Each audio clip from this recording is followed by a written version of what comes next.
Vu is the author of the book, The Hmong in Wisconsin, and she will have copies here available after her talk for a donation to her organization.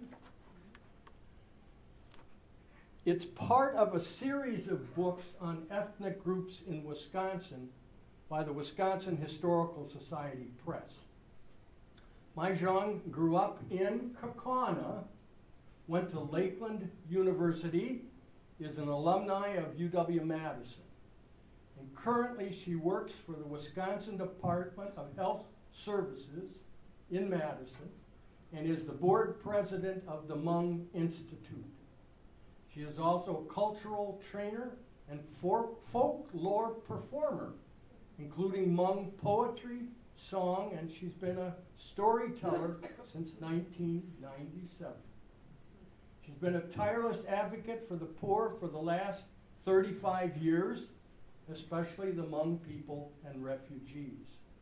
She began to advocate for her family, extended family, and then the Hmong community in the 1980s. Maizhong's advocacy and grassroots activism led to the development of the Hmong and refugee women nonprofit agencies in Wisconsin and Georgia to provide human service, health and women's empowerment, and leadership services for refugee women, refugee family strengthening program, a domestic abuse program in Wisconsin, and the Hmong Studies position at UW-Madison, the Hmong Language and Culture Enrichment Program, and the Hmong Institute. Nationally, she has served on a variety of boards that improve the lives of others. Internationally, she volunteered as a delegate to global gatherings that aim to advance the status of women and children, including the State Department's Hmong Lao Overseas Delegation to Laos in 2011, the Hmong American Delegation to Napo, is that how that's pronounced? Napo Refugee Camp in 1996, and the United Nations 4th Conference on Women in Beijing, China in 1995. She's received numerous awards and honors for her tireless effort in serving the poor, including the YWCA of Dane County's Woman of Distinction, Authentic Hmong Leaders, and Trailblazer. Her topic tonight is who are the Hmong in the Fox Cities? So please, a warm AHS welcome to Maizhong.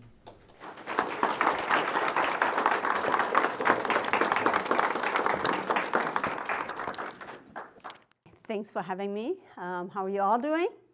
Good, good. So just so I know, how many of you have friends or neighbors that's Hmong? Okay, quite a few of you, okay. How many of you, this is your first time talking about this topic of Hmong? Okay, some of you, all right. So I will do both, and if you have a question, just raise your hand. I like to have a more conversation than just me talking at you guys.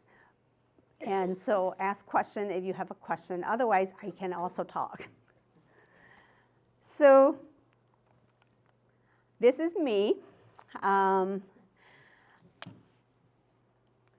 Right here, that's me in Laos right before we escaped to the refugee camp in 1975. And then this is me growing up in the refugee camp right before we left to the United States in 1980. And then I chose marriage, education over marriage, so I become a really old maid by Hmong standards of 31 before I got married and settled down. My mom is like, so what is the next excuse? I'm like, Mom, I want to travel. Okay, you've been here, you've been there, you've been there, so what's the next excuse? I want to have a house. I bought a house, and then she say, okay, now what? And finally, I gave in. And I have a bundle of joys. I think those of you who are mom knows, the great joy of raising children. I just took my youngest, she's 17, a junior in Madison East right now, to see college on the East Coast. She wants to fly away from mom. And so I reflected by saying that arriving as a teenager, I did not know anything about colleges in the United States. Never heard about prestige college like Harvard's or Princeton's or all of these.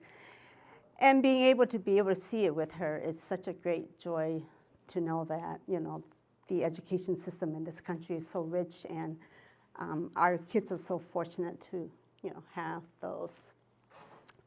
So tonight, I'm going to just give you a brief history and then talk a lot about the Hmong refugee experiences here in Appleton. I grew up in Kaukauna, but Appleton is the next big city where we get all the exciting things. And between Highway CE and Kaukauna and Appleton, it used to be a huge gap, right? And so coming to Appleton is always a joy and excitement because you get to be in a big city. Compared to, Paper Mill in Kaukauna, we're small and just a couple street down, we're done, right? So that's what I will be sharing a lot with you, which is my own experience, plus the people I work for. I worked for the State Refugee Office, since after my college graduation, and been there until 2012, and then I finally said, okay, I can't get any mental health program for my, underserved population, so I'm gonna go to DHS. So then I took a job at DHS, and knock on door, develop policy to develop mental health program for Hmong and other refugees and so forth. And last month, I retired. So I am now a free bird. I can talk about anything I want now. So many of you probably know why the Hmong came to the United States is because we were involved in the Vietnam War. And many of you probably don't know that Hmong is a product of the Vietnam, meaning that the Hmong people in the United States, there's Hmong people all over the world, like the Jewish people. But Hmong people who resettle overseas to the United States, to France, to Australia, and so forth, they are products of the Vietnam War because they served in the Secret War. And after the U.S. withdrew its troops in 1975, the Hmong were marked for extinction. There's a radio campaign saying, wipe out, the Hmong people. So in the Secret War, there's 3 roles that, our parents play, and that is rescue down pilots who were shot down into Laos. They don't know the territory. They don't know what to do. And so when a helicopter goes down, 10 Hmong men typically go out and search and then rescue the pilot, bring them to the village, hide them, feed them until help is on the way to come and fly them back to base. Another role that we play is spying for intelligent information. So that way, between the Vietnam and South, there is a trail that goes right in through Laos called the Ho Chi Minh Trail. And the spying is to spy for information so they can bomb the bridges, so that way the transportation back and forth would not be convenient. And that's protecting the Ho Chi Minh Trail. So that's the 3 roles that our parents play. So again, in 1975, we have no choice but leave. Many people may not make a distinction between refugees and immigrants. Does anyone know the distinction between immigrants and refugees? Mm-hmm.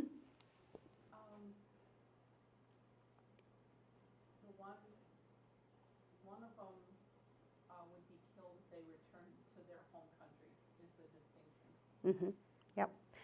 So immigrants, they know who's on the other end waiting for them when they come down the airplane or when they, get off the car.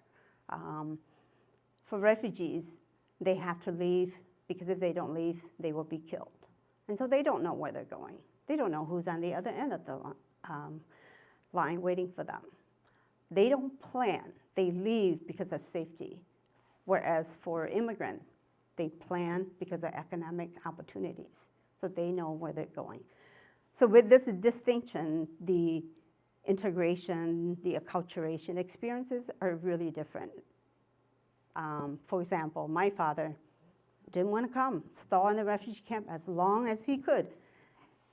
My older brother turned 18. He got himself to be the head of household, got us to come, left him behind, and then he had no choice but have to come back, and follow us. So that's the whole experience of refugees and immigrants. So in refugee world, there's a lot that we don't talk about because we don't have time. And oftentimes when we talk about refugee experience, we'll talk about hunger, we're talking about being shot at, and we're talking about having nothing but yourself and each other. I'm going to read, a short excerpt from the book, and you guys can follow, but this is just. So this is the refugee journey on page 13. After the fall of Saigon, the United States withdrew the rest of its ground forces from Southeast Asia and airlifted about 2,500 Hmong soldiers, including General Vang Pao and other high-ranking military leaders, out of the country. The remaining Hmong experienced genocidal retribution for their role in opposing the path of Laos. Word spread of a mass shooting in Hmong, where communist soldiers shot, injured, and killed hundreds of Hmong who were trying to leave the country through the capital, Vientiane. Bao Vang of Boston, later a regular vendor at the farmer's market at the Capitol Square in Madison, was a victim in this mass shooting. For the Hmong in Wisconsin, Bao's uneven and scarred face became a living testimony of the violence the Hmong faced following the war. Bao described the incident to me in 2013. I was young and just got married. My parent-in-law said everyone must leave together the next day, so we did. I witnessed 2 family members die that day. It happened so quickly. As we marched forward toward the bridge, my uncle on my right side was shot and fell to the ground. Then a bullet went through my son-in-law's forehead, out of his left ear, and sliced my left face. My son-in-law fell in front of me. Both of them died while I carried them. So these are, horrifying stories that we don't tell our children because we don't want to pass a secondary trauma to them. But it is deep inside people like Bo and people like my parents who, like a balloon, don't want to pop it. If they pop it, nobody's going to catch, all of that. They don't talk about it, but if we ask about their story, they can tell us, and we should be ready to hear them. Otherwise, they can be, very traumatizing. So here is, a photo. After the General Vang Pao was airlifted, thousands and thousands of Hmong people journey from the highland down to the lowland in preparation to cross the Mekong River to Thailand.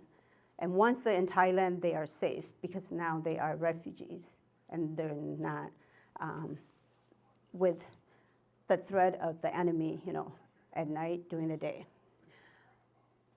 So this is why the Hmong came to Appleton. a lot of people ask me, why Appleton? Why Wisconsin? It's so cold. And I say, yes, I agree. If we knew the geography of the United States, all of us would go to California. But we do not know who's on the other end. We don't know where we're going. When we first got here, I thought, man, American people are strong. They can walk so warmly. They must have really warm blood. Well, later I discovered there is so many layers of garments that people put underneath that keeps them warm and walk straight. So through sponsors, people like Barb Beeble in Green Bay, I don't know if you know her, she's a young person who worked with the Green Bay Diocese in the 80s. She's responsible for finding sponsors. And sponsors then, sponsor the family, and then the family come. And that's how we came to the United States, is through sponsorship. Similar to how we didn't welcome the Vietnam veterans when they returned here in the United States, when the Hmong came, it was very secretive as well. Not anybody know about it other than the sponsorship. And so because of that, not many people know about it until, things started to look different or feel different, or people hit, different ripples, challenges that they know that, oh, these are Hmong people, right?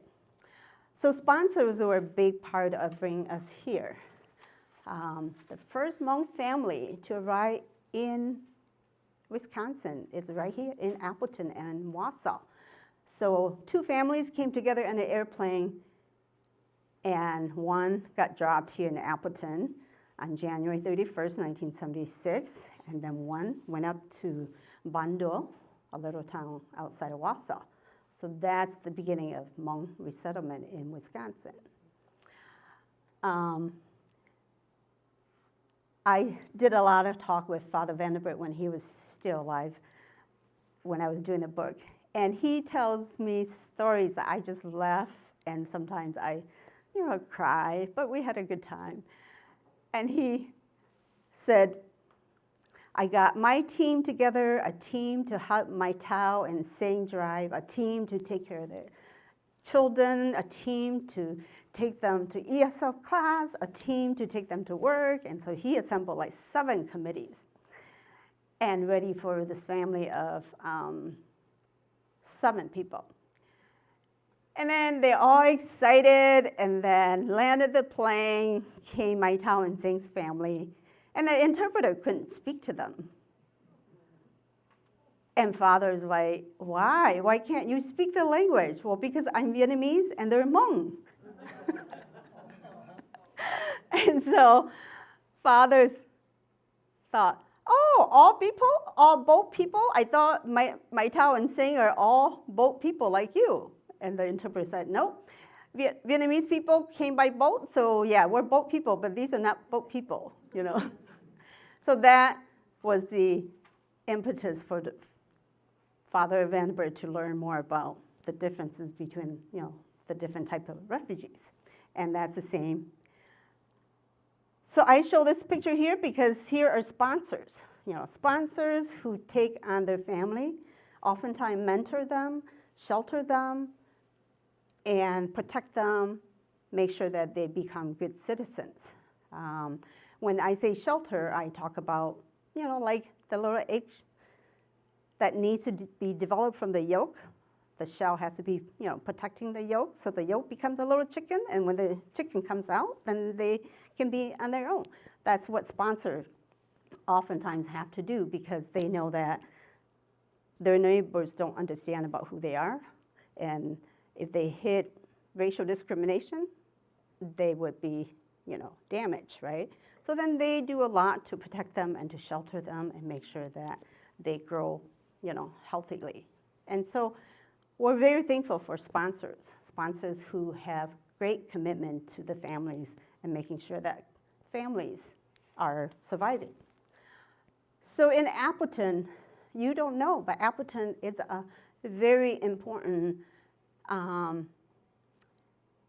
city with a lot of historical stories about the Hmong resettlement, and that is, when Hmong first came here, Hmong don't have any social structure, right? The US policy, like usual, do not promote asset within the community, but doing what they think is good for the community and for the country. So the US policy said, scatter them throughout the United States so then they can learn and integrate fast, right? So for the Hmong people, we are a clan structure, we're a clan system. And if you work in the 80s, you go crazy because if you're a social worker and all of a sudden tonight your family moved to California because they discovered that their relatives is down there, and they just pack everything in whatever they have and take the bus or drive or whatever. The next day you couldn't trace because you have no clue where they went to. So that whole policy kind of backfire where people go wherever they need social support, right? So by 1980 in Appleton here, we have this gentleman. His name is Chu Veng.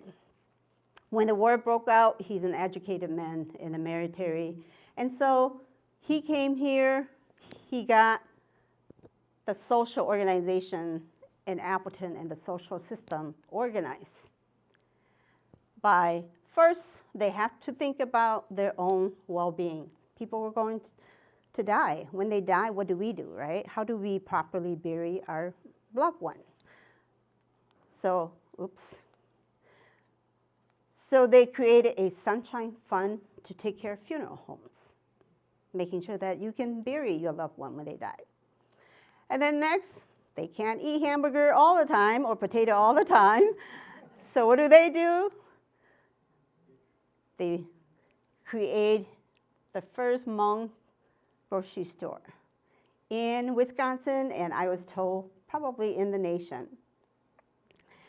And they call it, the first name that they had was Asian food. And then when the general visited them, General Vang Pao from California, the general said, oh, you live in America now. You're not living in Laos anymore. So you should make sure the name also includes your new hometown. So then they changed it to Amer Asian Valley Food. So then that way it also signified their home here. So they sell food, and I just learned, James just, introduced himself to me that he used to inspect this grocery store with my sitting and tell.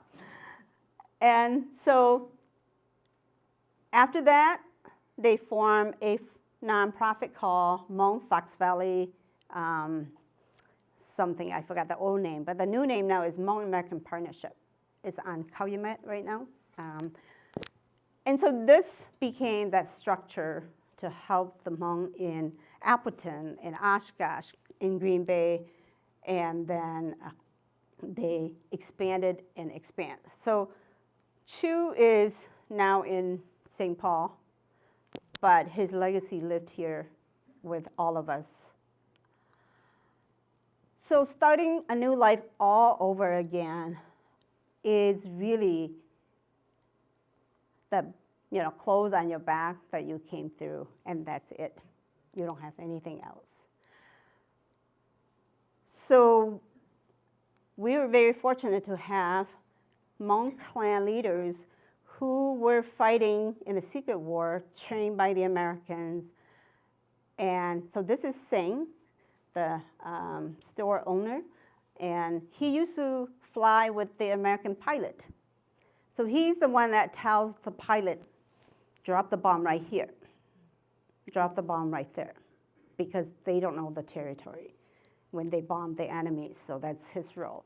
He got shot, injured today. He is a little bit, his left hand or right hand is a little bit slow. Do you remember, Jim? I don't. You don't, okay. And then a small piece of the shred is still in his brain. they don't want to remove it because that would, mean death for him. So he still lived with that every day. So with clan leaders like these, they are either kuti, extended family of the husband, or they're the ninja, extended family of the wife side. So they come together and talk about how to support each other, right? And then they make sure that the roles and responsibility within the families are exercised. And that is, Hmong culture, birth order, gender, age plays a big role on how you operate within the family. So for example, I always say to the young girls, don't marry the youngest son if you don't want your in-laws to live with you. Or if you're lazy and you don't do a lot of work, don't marry the oldest son because he's the leader. He's going to have people on his end every day, and he's going to lead, and that means, a lot of responsibility because you have to make sure you take care of your younger ones, right? And so roles and responsibility are also things that the clan leader have to navigate and make sure that everybody, operate and form the community. So in starting that new life all over again, like any human being, food is a challenge, right? Because all of us grew up with whatever food we ate when we were baby, right? And as we grow up, we acquire the taste of food. And when we later have to change that palate doesn't change in us, right? And so food become a challenge. And most of you probably don't know, but we're lactose intolerant, so we don't do dairy, right? So when we got here, our sponsor was so nice, and they brought us these huge, beautiful cheddar cheese bar. They went home, we opened it, and the aroma of cheese just like, woo! And we just quickly, shuffle the bar of cheddar cheese back to its bag and zip it up and put it in the kitchen cabinet. So we did that. Our sponsor came back. She thought, oh, they liked it. They ate it. Next day, bring another cheddar cheese bar. One day, she was looking for something in the kitchen, and she went to the kitchen, and she opened the cabinet, and there lies her beautiful cheddar cheese bars all untouched. And I tell that story to say, it was a good gesture and good intention on their part. Only if I knew how expensive cheese is, I would have asked her to buy us some delicious jasmine rice, But I did not know, right? So food is a challenge. My children, they're born here. You would think that they would eat it? Of course not, because they grew up in a household where we cook, rice and food all the time. When they arrive home, the first thing they open the door, what do they say? Mom, what's for dinner? I am so hungry. Well, you just ate lunch at school. Why are you hungry? Well, I don't eat hot dog. I don't eat pizza. So that acquired taste and food, become a challenge. But then after a while, you get used to it. Like now, if I don't cook with cheese, I would go crazy, right? But then it was not the case. Language, same thing, right? You come in, you have to learn a new language. The elders say you borrow your mouth to, speak somebody's voice. And so learning a new language is also harder for older people, right? I came when I was 14. I was dumped in high school, so I learned ABC. Like in the ocean, I didn't want to sink and die, so you learn to paddle and you learn to swim, and then you get rescued.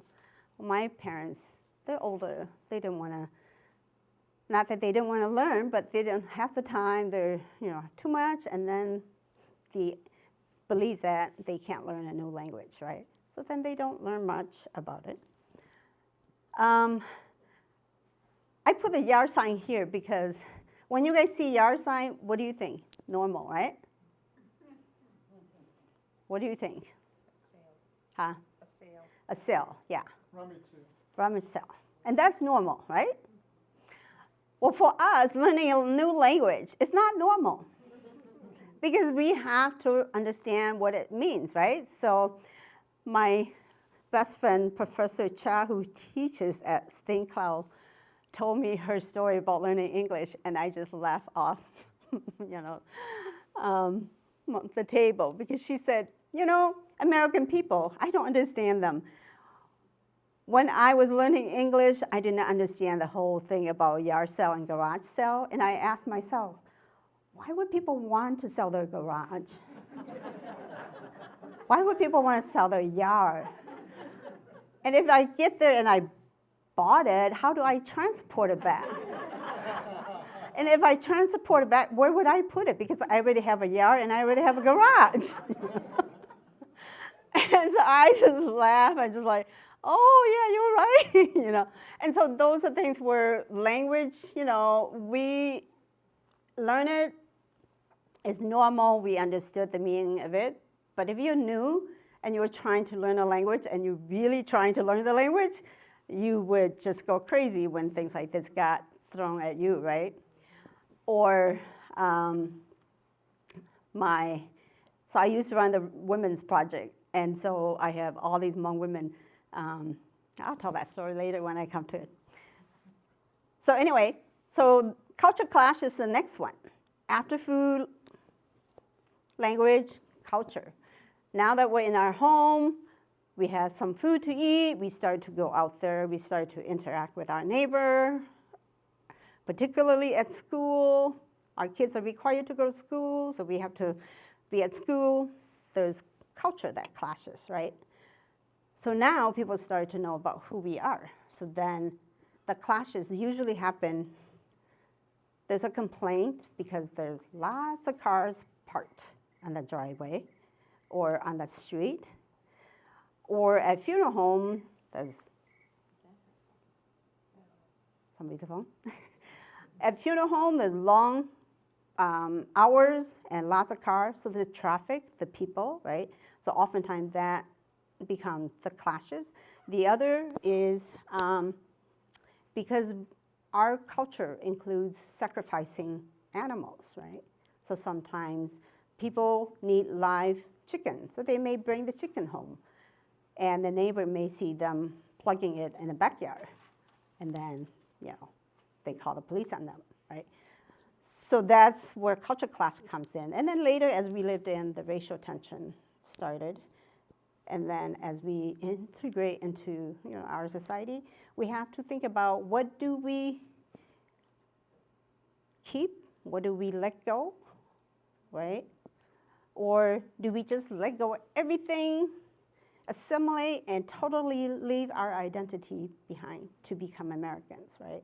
So then these become challenges, and I'll spend more time talking about them. But I have a story that I always tell because I think it's important because A, is very therapeutic for me. I'm still healing. And B, I think, we're all humans, and building our own stereotype is very natural. So this story is why are the Americans so white? So in the refugee camp, when I was we left, right? But I was this when we entered the camp. So in the camp for 5 years, we have this blonde, blue-eyed, tall American who's working with a church affiliation. I forgot the name of the group, but every day in the camp, he would wear a monk pants, long black pants, carry a Bible, and he would walk from one section of camp to the next section. So there's a big pond on section 4, where he would walk from section 1 all the way down to the soccer field, past the soccer field to the water pond.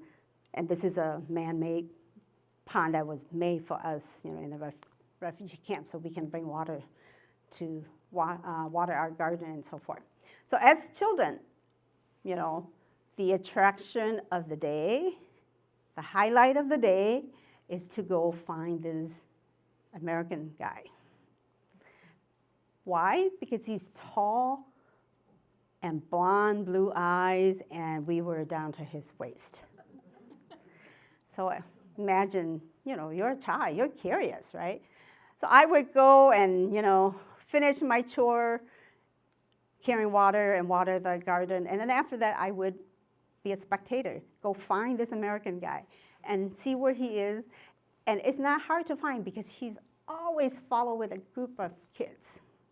So it's always loud and visible. So I would make my way there, navigate through the crowd, and then stare at him. And I go, oh my God, his eyes are as blue as the sky. His ears perk up like mushrooms. His nose is, as big as my father's pipe. And then I had enough look at him. I would get out of the crowd and ran home. And I would ask my parents, who is this monstrous-looking guy? Why is he so different? Why is his eyes as blue as the sky, his ears perked up like mushroom, and his nose as big as your pipe, Dad? Who is this? And the answer is always, he's an American from America, right? So for years and years, when we landed in, so our sponsor was in Illinois, a little town called Monticello, so we landed in Chicago. So February 1980, fresh snow on the ground.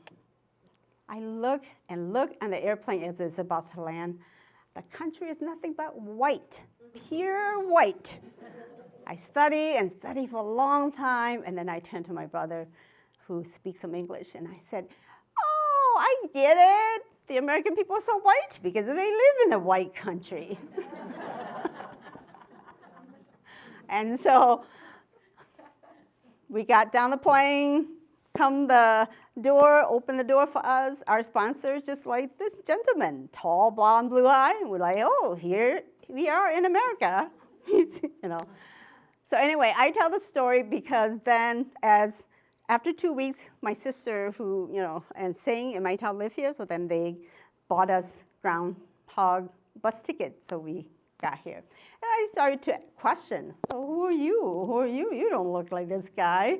So are you not Americans, right? And so that was the beginning of my American history, is learning, oh, who are the American people? Why are they not the same? Why don't they all look like this guy, right? And so I tell that because I created my own bias about who the American people are. And for the rest of my life, I have to undo that.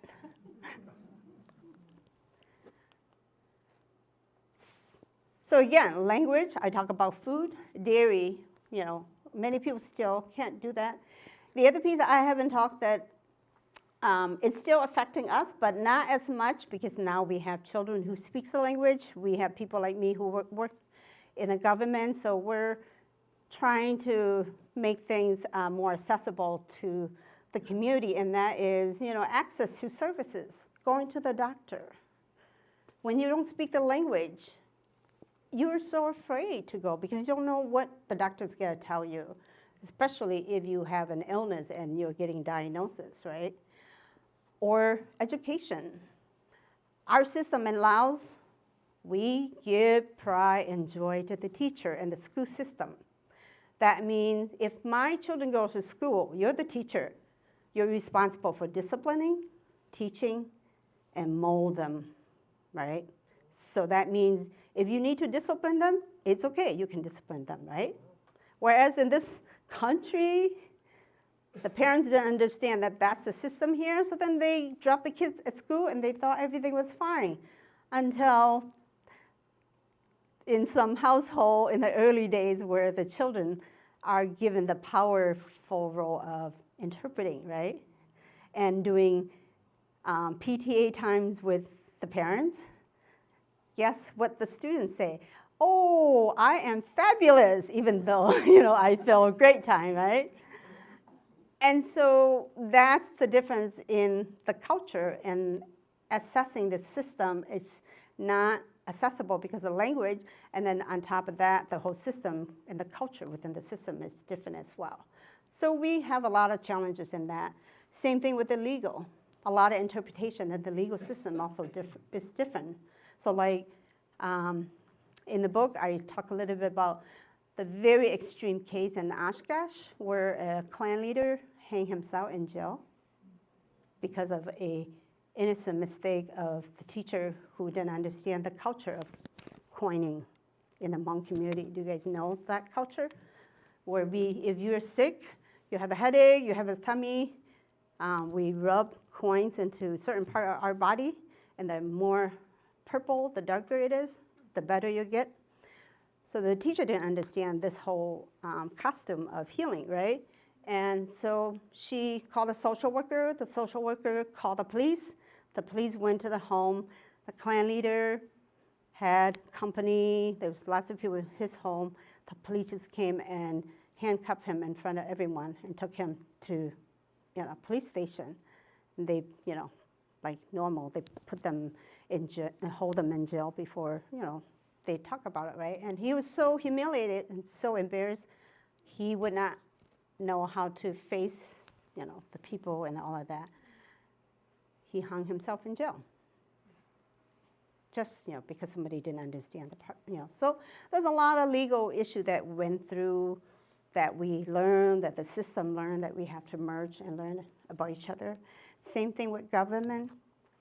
Sometimes we're not very responsive to government because in our country, we came from a country where government is dictating, right? And so you want to avoid the government. So there's a lot of those. Employment. One of the things that Hmong refugees have to do is when they get here, they're starting their life all over again. We have all the men go out to work, still don't make enough money to pay for the basic living of rent and food, right? So then what do? We develop what we call a customized employment training, where we train the women how to sew, how to work in assembly line and all of this, and put them in places that would accept what we call subsidized employment, right? The government gives you 6 months of money to pay this person to work for you, and after that, you should hire them, right? Because it's that introduction time where you get to know them, whether you like them or not.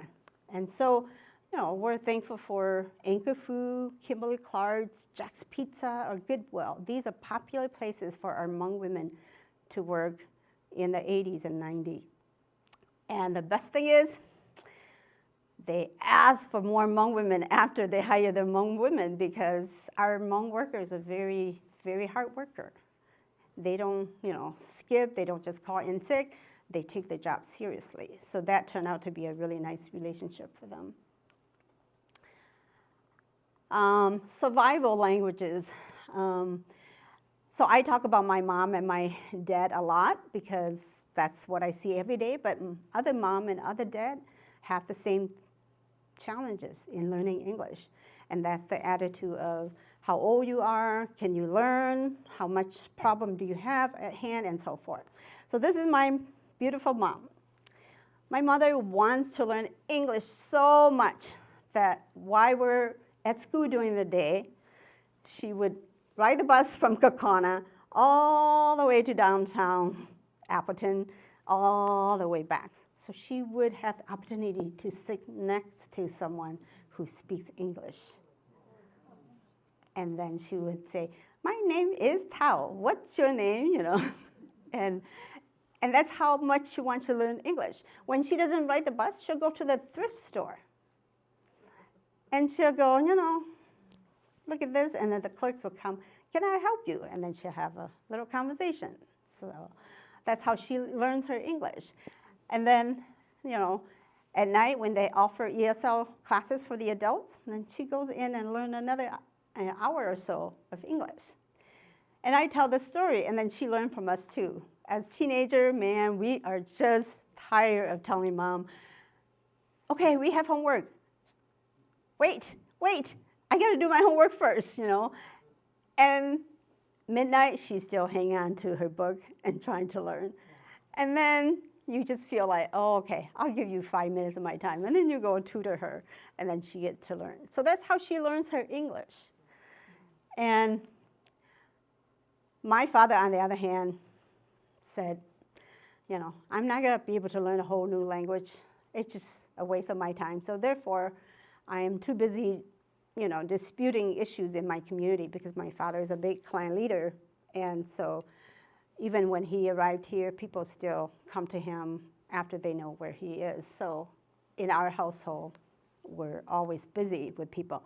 So he has that behavior, the attitude, believing that he won't be able to learn English. So he doesn't learn English. Culture clash. So I talk about culture clash a little bit. Some of these folks, you probably remember them if you work in the refugee program, like Joe Vang. He changed his name to Joe because it's just easier to pronounce than his Hmong name. So he, acculturate really well by saying, okay, I am Joe Vang, right? And then we always, of course, have story that we laugh about Joe because at one time we were meeting and we're waiting for Joe, but we never know who Joe is, never knew who Joe was. And we're waiting, and he came, and we're still waiting. And then we finally asked, who are we waiting? And I said, waiting for Joe. Oh, I am Joe. Because we were expecting him to be, an American guy. So anyway, so Joe is very responsible with social service and employment, job service, where he's coordinating and all of that. So he's like the first Hmong in Wisconsin to work for the state as a, state employees. Mai Tao, this is Mai Tao. She held, job as culture broker, navigator, negotiator, educator. She does all of that because of her English and her ability to really build relationship, especially with police stations and the court and so forth. And then Cha's wife, Chong, she's a big person with making sure that everybody's needs are met. So she works with Catholic Charity Diocese. So she did a lot with the church. And Cha is someone that also helped out with the MIA. So with young couple coming into the country like this, they were the navigator. They're the one that really built in that infrastructure in the beginning in making sure that our needs are met. I think I'm going to skip this excerpt because we don't have a lot of time. I'm not sure how much time I have left, so I'll go. But integration. So the biggest challenge that we have in culture clash in the integration is birth, marriage, and death. These are the passage in life that calls for big events. When you have a newborn, everybody's happy. You have a newborn. People come to see, is it a boy? Is it a girl? What is the name? And then on the third day, you do a big celebration, hupli, or soul calling, to call the soul of the baby and welcome him or her to the family, right? So it's big, big event in people's life. Marriage, same thing. You raise children, now they're settled down. They're an extension of you. Now, two families come together to celebrate the young people's new union. And also to make sure that they know that they're not marrying just the two of them, but they're marrying the two families and the two clans, right? So that means introducing to uncle and aunt, and that means large feast and a 2-day event, right? So then that draws lots of people. So for example, here is a wedding, a Hmong wedding where, bridesmaids are related to the bride, and then the groom related to, the groomsmen related to the groom. And so that time in marriage is also very, very important. So a lot of people come because it's called establishing relationship, right? And then death is another big event in people's life that draws a lot of people. The older you are, the more experiences you live, the more friends you have, meaning the longer funeral we will have for you. Because it's a time to put closure for you, and your friends and everybody will come and say their goodbye. So, for example, my father's funeral is 24/7 for 3 days. People all over the United States come and will constantly, fill the funeral home with crowd coming in and eat, and there's a ritual that happens throughout the time. So Hmong traditional funerals is 3 big parts. One is returning the deceased soul to his or her birthplace. When that's done, then all the living 12 representatives of their life come in and really look at what kind of life did this person live? Do they owe anybody any money?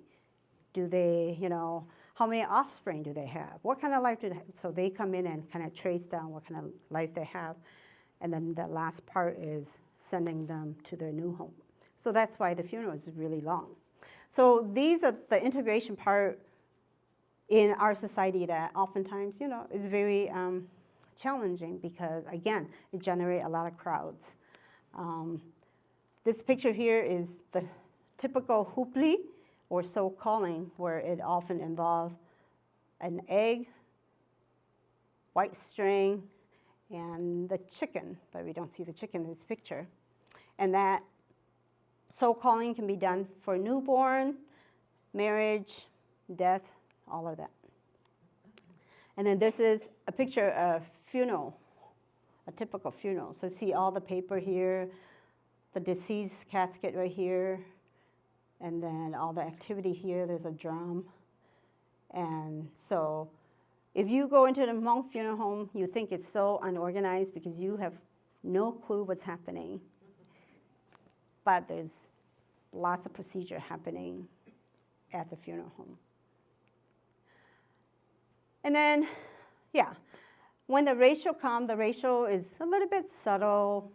In, the Midwest, it's not as in your face as in other parts of this country. So our parents are pretty wise, and they just say this phrase to us: patient. Patient is not going to kill you. You get spit at, you get the middle finger, whatever people do to you, just be patient.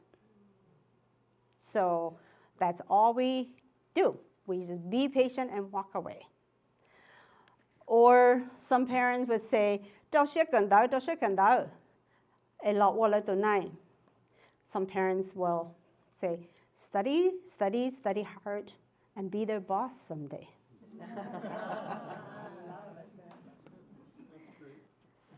And so, when it's verbal, nonverbal, we're fine. But then there's incidents where hate crime took place because of people's behavior towards, what they don't like, right? So, for example, a couple of the hunting incident that happened here in Wisconsin, right?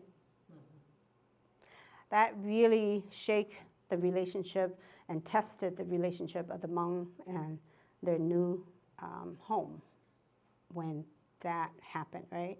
And you guys know what I'm talking about? Yeah. No, some of you don't? Okay. So there was a hunting incident up in Rice Lake that happened back in 2007 or 2000, I forgot what year it is, that a Hmong hunter entered a property that was private, and he didn't know that he had trespassed it. And there were 6 Caucasian with him and confronted him, and he had to defend himself. So he shot at them and killed, I think, 4 of them. And so that became a national news because, they think that he just hate them and shoot at them. But in our point of view, if he didn't shoot them, he'd be buried alive and people would never know. And so in his defense, he, did what he could. And then after that, a gentleman in Sheboygan, I think a couple years later like that, was brutally murdered by a white person in reaction to this, where he killed the Hmong hunter, tried to bury him with the leaf and all of that, and then he was discovered. So these hate crime really, tested the relationship of the Hmong people and their new neighbors and relationship, and it's a huge thing. But again, for us, we learn to tolerate because we're told to be patient, right?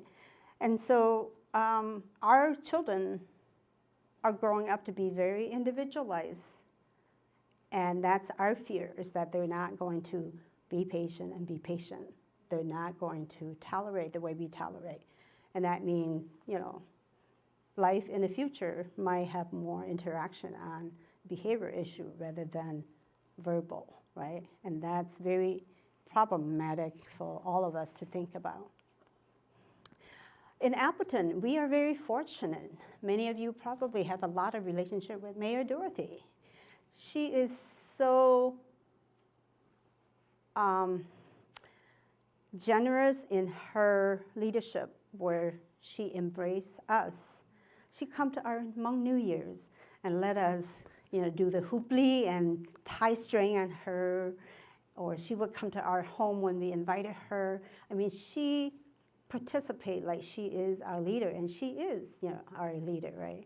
So she gave us that warm welcome in Appleton that really make us feel like, oh, okay, even though the citizen may not understand who we are, the leader knows who we are. And that gave us a lot of strength for, study hard and work hard because of Mayor Dorothy. So Appleton had the first, outdoor New Year in 1980, where ball tossings were happening outside rather than indoor like this. And after that, we've been having outdoor Hmong New Year for a while, and then I moved away, so I don't know what happened to the outdoor Hmong New Year, but now we have it indoor. In the integration, there's a lot of challenges with young people and as well as religion. Our young people need to feel like they have support systems. So they would gather like here, have a picnic together, right? And sometimes some people don't understand why they have to be together and speak the language, right? So then people will walk by and give them the finger or do things that shows them that they're not welcome there. But that's the only way that they know how to stay together and provide support for each other.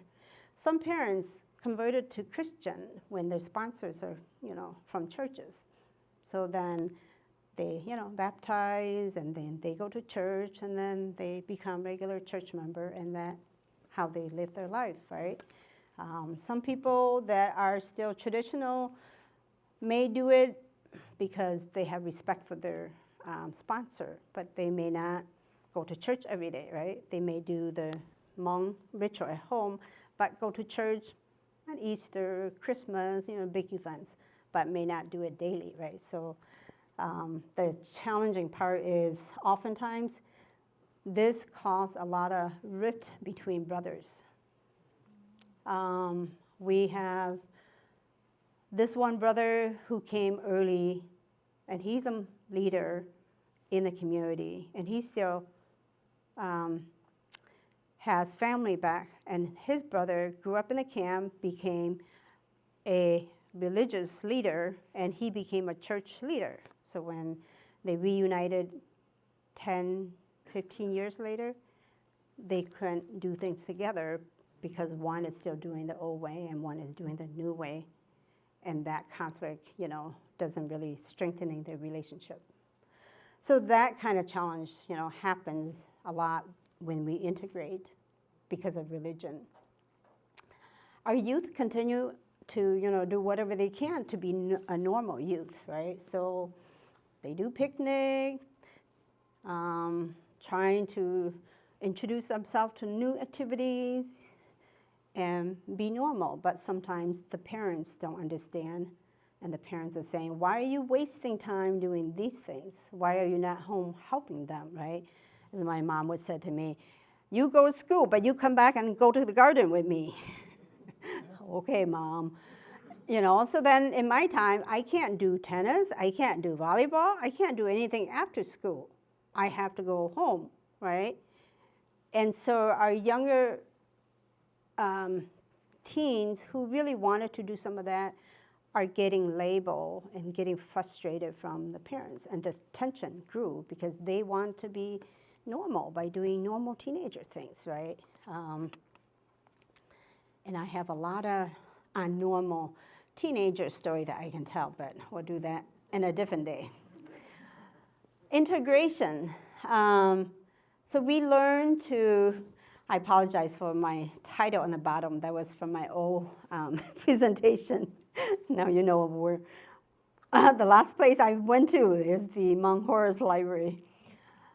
So we learn to, you know, also insert ourselves into Appleton events, right? I don't know if any one of you participate in, you know, Flag Day Parade here in town. Huge thing, right? It's always a fun thing, and for us, you know, going out there, showing that we are here and wearing our clothes and being a part of the heritage, you know, it gives us that sense of home as well. And so trying to integrate into the system, you know, really is important for us. And we would, you know, go when we get invited. This particular parade, this is me. I don't have the picture that I lay down on the float where when we go down the college, all the kids say, mermaid, the little mermaid, the princess mermaid. So I got a really beautiful name from that parade, and I treasure that all the time. Yeah. Mm-hmm. Can you give us an idea of the dimension of the refugee? How many people came over how many years, and at present, approximately how many Sure. people are in this area? Yep. I'll do that at the end. I have a slide at the end that I'll give you the demographic information. Mm-hmm. But in the war, the first fight, we lost about 30,000 Hmong men. Yeah, just within a short, maybe 10 years, that window. And then, yeah, I'll talk. Mm-hmm. Well, I can talk about it now. Was that during the war or after the Americans left? This is during the Secret War. Okay. So in the Secret War, the United States, you know, had a covert operation, right, in Laos where they dress normally. They don't dress like they're military, right? They go into the city, and then they recruited General Vang Pao, who was a captain at the Royal Army at the time. And then he had the negotiation, and there was the talk where things were promised to him that if, you know, the war is not in their favor and we lost the war, then, you know, the American people would take care of the Hmong people. So there's that interchange conversation. And then he recruited all the Hmong to go and fight in the war. So the Hmong men started off, and then when the Hmong men died, most of them, and they needed more people, they recruit young Hmong men as young as 10, 12 years old. I was in a hurry and I didn't put the picture in the slide here, but in the book there's a picture showing a young Hmong guy that he is 10 or 12 and the rifle is as tall as him. He is now in Madison, so we have a lot of, you know, interaction with him because his experience just speaks up for the whole Hmong experience where the husband died, the sons are replacing them. And so there's a lot of casualty. And then also Laos is bombed so heavily more than any other war. And right now there's still a lot of stuff on the ground, that mines on the ground that has not been uncovered, so it's dangerous, so people can't go. Because if you go and you knock on it, it blows up on you, right? Does that help a little bit on the number? I will talk a little bit towards the end. Anyway, integration. Gender reversal is a huge thing. So traditionally, Hmong women are responsible for all affairs internally. And then the men are responsible for all external affairs, right? Well, when we arrived in the United States, things got challenging because the roles has reversed. People like my mom, the mom, usually have a belief that says, despite whatever happened, despite how hard it was, we are here now. Let's move forward and let's take care of the children, right? So then they learn to speak English, go to ESL at night, do what they can to learn English, go get their driver's license, and then pretty soon they're doing all the external affair, going to PTA meeting, driving to doctor's appointment, driving this and driving that, right? So the role reversal got ugly at some point where there's a lot of misunderstanding between husband and wife, and so that's when I came in, and after college, I developed the domestic abuse program because there's a lot of mistrust, and then it kind of got to the violence side where we have a few cases that got really physical.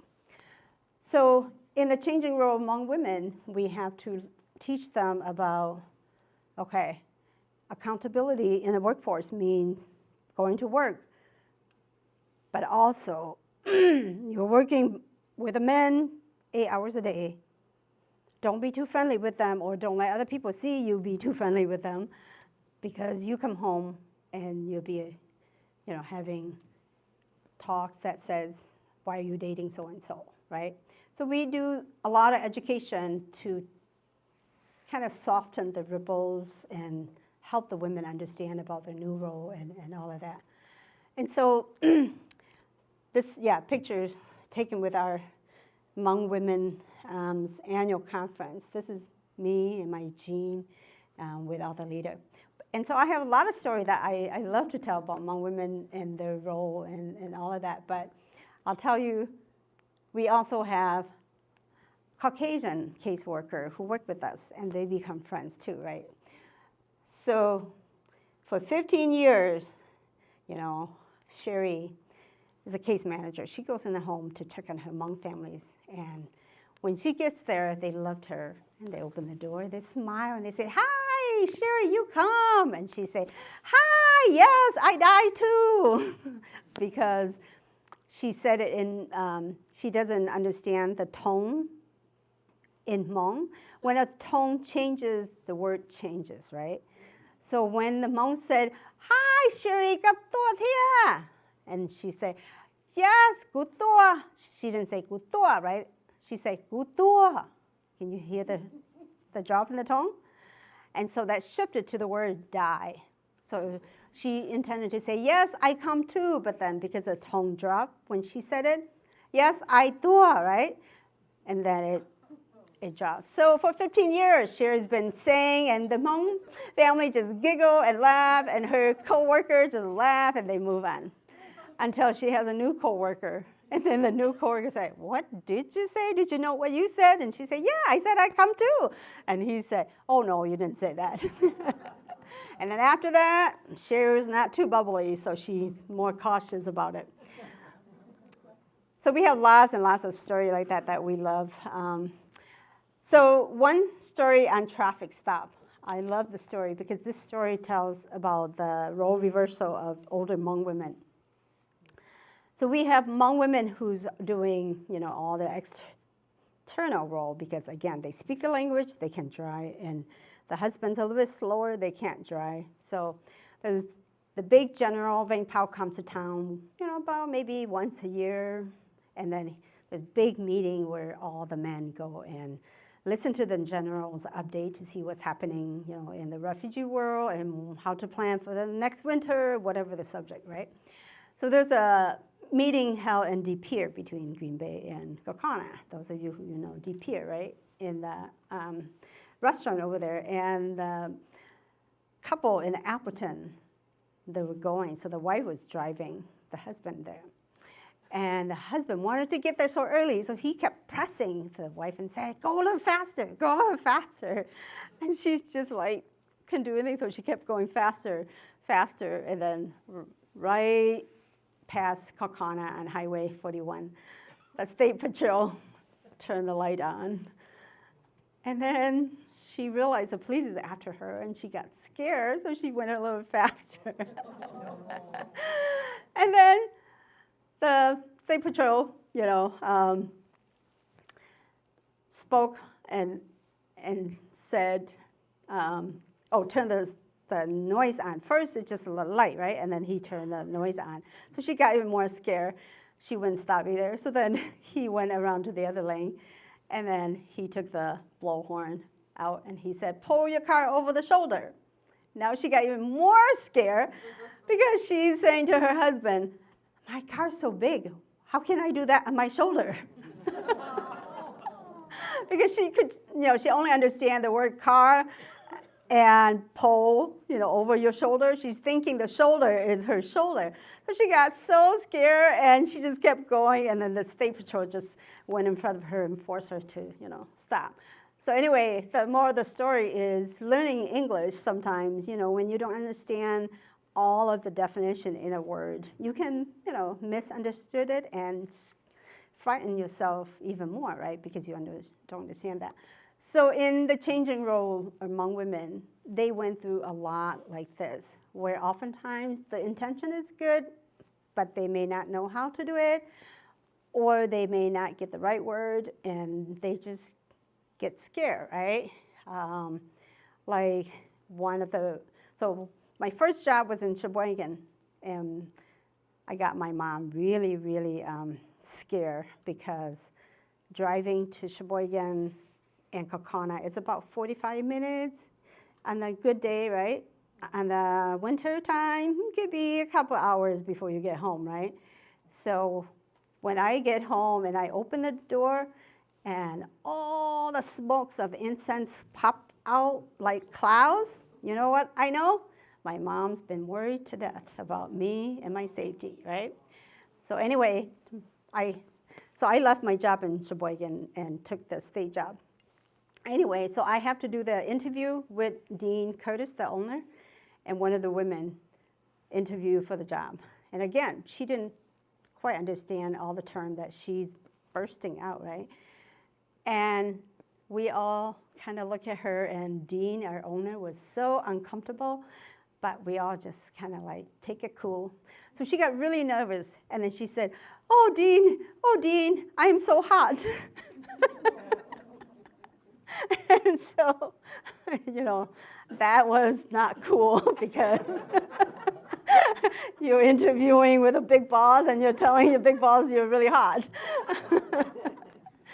So women go through so many different experiences because of the different things that they do. And so I just love my traffic story. In the early time when we came, 50% of our kids are under the age of 18, meaning that our community is very young. And so we have to do a lot in terms of working hard to make sure that our children, are having the opportunities. And when racial challenges hit, again, we taught them to just be patient. And good thing, some of them took their parents' advice, so they have, become success stories in our community where they become educators, they become professors, they are business owners. They are helping us, build capacity, and they're becoming, active in civic engagement where they even run for office, And so the success of our struggle is starting to show, now with all of the different individual, like these little kids becoming the 1.5 generations. So this is my dad. Compare him to my mom. He's a clan leader, so, he's always in his suit because that's respectful for the people that he worked for. or comes to him. So the story for my dad, he doesn't want to learn English, but then there was one time he wished he had learned English. And that was the time when my brother, Jay, was competed and got Badger State governorship for Wisconsin. And Governor Thompson had a reception and invited, him to go and join the reception. That night, my mom was able to do her broken English and say, "Hi, my name's Sia, how are you?" Right? Doing her small talk. My dad, all he did just shake his hand and smile. He couldn't say anything more than that. And so when he came home, we asked him, "So Dad, how was it meeting the governor?" And he just took a long, deep breath and he said, "I had a whole stomach of words, but they won't come out." Meaning, he wished he could speak so he could, speak with the governor. So that's my dad. His word of wisdom for us is every Christmas, like Hmong families, you gather together and you eat and you talk and you review lives within that year and plan for next year. And his word for us every single year was, "I brought you here. The school is in front of your doorstep. If you don't study hard, it's not my fault." And that's all he said. So, success stories. We become citizens, so we could vote, right? Appleton has the first Hmong running for alderman in the 90s. Ban Chong. He is now in Milwaukee. Young guy at the time, very energetic. And then me more, grew up in Appleton. Me and I used to, so in the early day for us, our income comes from seasonal workers in Wapaka. I don't know if you guys know what I'm talking about. Where we go pick strawberries, we go pick cucumbers and turn them into pickles, right? Early in the morning, we would be, sleeping in the back of my of Sing's station wagon, leaving here about 5 in the morning and got there at sunrise and start doing pickle, right? So me and I do many summer of that together. And me is one of those children that took to heart, study hard, and be their boss. So she went on to law school, practiced law, and was the first Hmong in the nation to be elected to a state Senate seat in Minnesota. Yeah. And all of that because, as I will say more and more, when we have a good foundation here in Appleton, good school, good, neighbor, and good growing, we have a good foundation, a strong foundation to go on. And so in the 20s, we have Mainua. Many of you may have met her. She just became, one of your city councilmen. We also have educators, professors, Hmong. In those picture that I show you, the little kids that are today's professionals. So here we have Kajua Bapsilo. She has a degree in pharmacy, and she is now the chair of the Department of Clinical Science at Medical College. She has so many wonderful stories that I also could relate to, and that is, she's a young Hmong woman, and she's supervising very seasoned Caucasian men in the department. And that was, quite a challenge for her because they could not accept that she's their boss. They still think that she's a student intern instead of their boss. But for the last 5 years, I think they're kind of adjusting to it. But when she first went in for the first 5 years, it was very hard for her to adjust because of her role and her gender. this woman grew up here in Appleton as well and is a professor at UW Oshkosh now. Or we have, kids who grew up here are today's entrepreneurs and professionals. So like Diana owns lots of property in Milwaukee, as well as having smoothie shops at the mall and raising 3 small children like this right now. Or John is a professional in technology where he writes software programs. And Ching, same thing, he does software program, but he didn't like the cold weather, so he is in Texas now. Jay, this is my brother Jay that I talked about that became Badger State. He is in Boston. He used to be at Harvard teaching, but he is now doing, he's not teaching anymore. He's down to the training department. And many of you may not know, but in Green Bay, where in the spring and the fish comes up to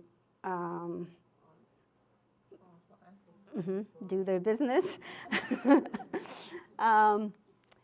It's a joy and pride for us to be entertained. So we go there every year. My dad put in a big fire like this, and it's very common for my family to go in and have a fun time with the fish. Watching the fish come up, going against the water and so forth. So those are our entertainments, that we do as a family growing up. Teachers, lawyers, these kids in the 80s when we arrived are, young girls. Today, they are young professional here. She is a 5th grade teacher here in Appleton, and with her stature, she is so small, I couldn't believe it, but she is a corporate lawyer in town here. And when she's in her suit, she looks serious, but without her suit, I just couldn't think of her as a lawyer. Integration, again, continue to be what we talked about. So Valley Funeral Home has been very responsive to the Hmong community, and we're very thankful for the leadership of Wayne, where, because of the nature of the funeral practices, it generates a lot of crowd, it generates a lot of traffic, and then the funeral home has to be big in order to accommodate all the activity, right? So for funeral home directors who cannot handle the Hmong funeral, they stop renting to the Hmong. So like in Madison, we have to go all the way to Oregon because right in Madison, the funeral home, they won't do it for traditional funeral. They would do it for Christian because Christian is kind of, cut and paste like others now. And so we, got run out to far away. But in Appleton, we were very thankful for the leadership here at Valley Funeral Home, where they took on the opportunity to be, a business for the Hmong, which is a huge thing where we can practice our culture and preserve the tradition, why we pay a little bit more than, what other people would pay. And so that has become a really good thing. So this is where I was talking earlier about having representative in your funeral home. This is the stages where they, each person represents each part in your life. Maybe your uncle, maybe your aunt, maybe your in-law, and so they go through how many offspring you produce, do you owe anybody anything, go through a list of questions, and that's how they conclude your life on earth and so forth. So that's why it takes a lot of time. We have Hmong musical instrument that accompanies the soul back to their birthplace, as well as accompany them on the way to the burial site. And so these are very deep rituals that still happen And in places like Appleton where they don't have to worry about, the challenges of neighbor and all of that, they could do a much more thorough in the practice of the tradition than other places. Other parts that is very successful in our community is lifestyle. Our children now have the freedom to live by themselves, to marry whoever they like, and to, do the things that they feel is good for them, compared to in my time where everybody have to, get married by a certain age and have kids by a certain age, right? So that integration of, success story is now something that is good for the community overall. We have, those small kids. This is a very successful family here, the Xiong family in town here. They are a heck of a parents that really know how to discipline their kids. So all the kids ranges from like lawyers to nurses and doctors. And they're all spread out between Minnesota, California, and Wisconsin. Yeah, so another successful family is the family that I talked about, the gentleman that was responsible for all of it. This is his daughter. She's also a congressman in Minnesota. Or we have, young women who are doing other things other than politics and that. And so like Ying is the head of the Syria Health Foundation in California. So other things that you probably already know is right now we have a trend of emerging Hmong leaders who are leading the way here in Appleton. And you probably seen your first Hmong American Day Festival last year, right? And there's a new Hmong professional group that is led by Long and Pam that's also doing a lot of wonderful things.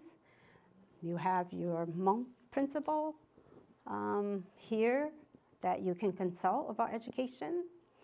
You have Bali, who is now the director at the district in equity and inclusion. And you have a very successful family who grow up, eating and doing cooking, and now are opening restaurants left to right. They have, I think, 3 for sure, and I think I heard even up to like 5 restaurants in town owned by their family. Or you have, artists who are using their experiences to create their arts. So to say to all of you tonight is, the fruit of Appleton's labor should be rested on all of you as individuals who helped out during the resettlement of Hmong refugees, whether you're a teacher, whether you're a social worker, you're a librarian, you're nurses, whatever you do that has an impact in the Hmong families, this is your fruit of your labor. All of these success stories comes on and grow because you gave them a good foundation. So wherever they go now, that's who they are, and that's what they're contributing as Wisconsinites. But their home started right here in Appleton.